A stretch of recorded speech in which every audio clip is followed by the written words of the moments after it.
And welcome back to MTGO Masters week number 4, where we are bringing you the losers match. Losers of this match, they are gone. They're out of here. They're going to be at 0-2. The winner of this, well, they're going to be going against Ben Wheeler. Who are we watching? Ali Eldrazi, top of your screen, versus Seth Manfield. Elves versus humans. Tell us all this time anew. Yeah, this is something that you love to see, right? I think Modern Horizons 3 adds a couple really interesting cards to both of these decks. You already see Witch Enchanter coming in play. Witch Enchanter? Disenchanter, get it? But coming into play here, letting Ali cast the Aether Vial on one. On the other side of the table, you see Disciple of Freyalise, and I believe Seth is also playing the new Eladamri as well. Yeah, Elves is one of these decks, when Priest got, obviously Priest is also named off the mage there, in case anyone can't make that out. Priest of Titania, one of the MH3 cards. This is the deck that people were talking about. Oh, maybe Elves could be playable again. Maybe you've got another huge explosive ramp creature, obviously 2-drop that gives you 1 green for every elf you control. And you can just basically split out your hand quite a lot. And with this, what's the name of this lord that we've got? The Visionary that's in hand. If we just keep playing Elves, pay 1 green, we keep drawing extra cards, it's going to be ideal. And it gives all our Elves +1/+1, which is quite good in the face of that Statcast that I can see in Eldrazi's hand. Yeah, Ali has a sweet play here, leveraging the power of Thunder Junction's Satoru to draw cards in combination with Aether Vial, but also Norin the Wary doing double time duty here, proccing the Satoru to draw extra cards, get that little value engine going, but then also powering up the Champion of the Paris, which now is a 2/2, but very soon will become much stronger. Yeah, I'm trying to. Do we have a way of getting this Lord off the battlefield? So we get the Visionary off the battlefield. This Statcaster is going to go ham and just start mowing down all these little creatures on the other side. Elves, great going wide strategies, but when you go wide strategies, normally everything doesn't have very big toughness. So Statcaster in the main deck, by the way, I want to put that main deck this week, as it is Kindred week, going to be a house. Yeah, and look at that. Ali immediately going after the Lord here to make the Staticaster doubly effective. Speaking of doubly effective, we definitely know that Phantasmal Image is going to vial in, copy the Staticaster, and start getting rid of more creatures. The question is, what are we going to target first? And I got to give a shout out to the homies here, Wirewood Symbiote and Elvish Visionary. Yeah, this is for any of the legacy players out there. This is something that we are all but familiar with. Glad to see in Modern. Let's see if it's powerful enough here. It's a little bit dirtily, and we don't have access necessarily to Gaia's Cradle, so it could get a little bit tricky here. Not yet. Still waiting for that reprint, Wizards. One day, maybe we'll get it off the ban, off the restrict. No, not what's it on? Yeah, restricted list, isn't it, or whatever it's called? The reserve list. That's the one. Maybe we'll get it in Modern one day. Modern's got some very powerful cards. Gaia's Cradle is disgusting. We're gonna see the is this Staticaster coming? It's gonna target the Wirewood Symbiote, and I love this play by Seth. That's a Bounce great the play. Visionary back, yeah, and then target the Phantasmal Image to untap it with the Wirewood Symbiote, thus proccing the Phantasmal Image clause and sacrificing it. So that's good. Let's hand off the top. So the problem we've got here over on Seth's side is not only is there other sideboard cards in the main deck that we've got to go against, and an absolute house of one in that instance.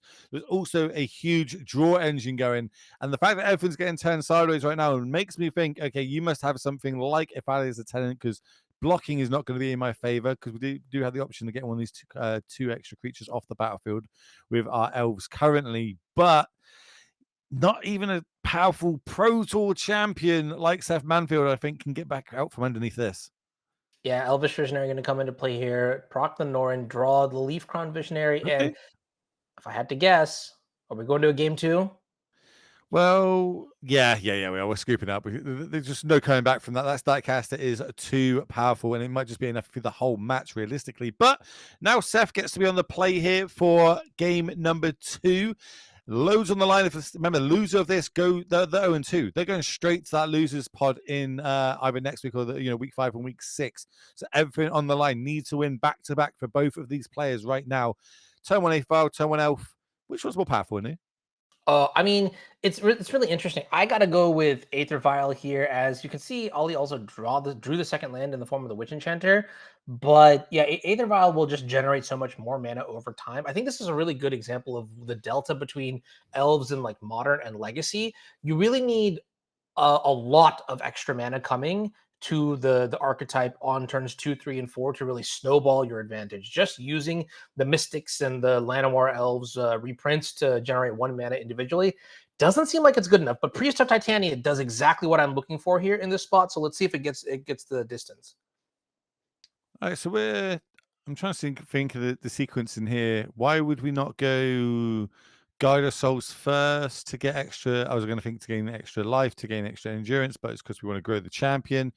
Makes sense. Plus the triggers happen this way. Ali's done this before. What am I don't know what I'm talking about. That is a perfect line to go. But now there's a lot of mana on this side here for Seth. What can we do with it? Plague Engineer is pretty good.